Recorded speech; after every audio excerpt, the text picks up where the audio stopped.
धारणा, ध्यान और समाधि, इन तीनों को मिलाकर संयम की अवस्था बनती है। इनके द्वारा ही चित्त को वश में किया जा सकता है। जब तुम धारणा और ध्यान की ओर प्रस्थान करोगे तो चित्त में विक्षेप का उदय होगा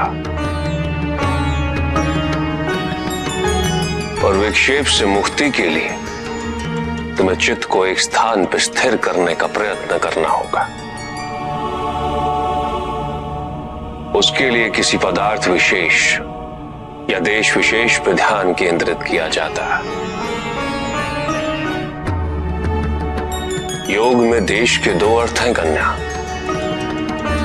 देश आपके शरीर के भीतर भी अवस्थित होता है। भूमध्य अर्थात ललाट के मध्य, नासिका का अग्रभाग, हृदय और नाभि। यह हमारे शरीर में स्थित देश है। इसके अतिरिक्त गुरु, देवी देवता की मूर्ति, प्रज्वलित दीपशिखा, किसी योगी का शरीर, ओमकार जैसी ध्वनि के आलंबनों को भी योग में देश कहते हैं। चित्त को किसी पदार्थ या देश विशेष में केंद्रित करने की प्रक्रिया धारणा है। क्योंकि तुम जिस पे मन एकाग्र करो, मन उसके गुण और उसका आकार धारण कर लेता है। चित्त यदि अशांत हो, अशुद्ध हो, तो इस प्रक्रिया से उसमें शांति और शुद्धता का भाव स्थापित हो जाता है। यही एक सर्वोत्तम मार्ग है कन्या, चित्त शुद्धि का।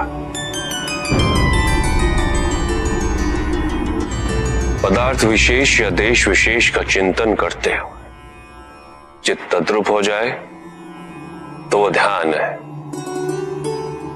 पूर्ण ध्यान की अवस्था में तुम्हें केवल पदार्थ या देश विशेष का बोध रहेगा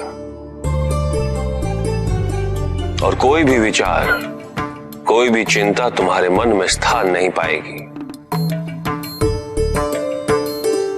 चित्त की अवस्था धारणा से आरंभ होकर ध्यान की अवस्था से आगे बढ़ते हुए समाधि में जाकर पूर्णता को प्राप्त होती है। जब साधक को मैं की अनुभूति न रहे और ये भी अनुभूति न रहे कि कुछ अनुभव किया जा रहा है, जब वो परम शून्य में विलीन हो जाए और इस विलीनता का उसे आभास भी ना हो, तो ये परम समाधि की अवस्था होती है।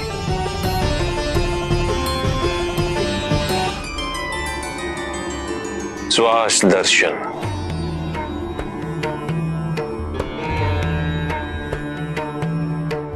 उचित मुद्रा में बैठो कन्या और नेत्र बंद करो और सबसे पहले अपने ध्यान को श्वास के साथ यात्रा करने दो।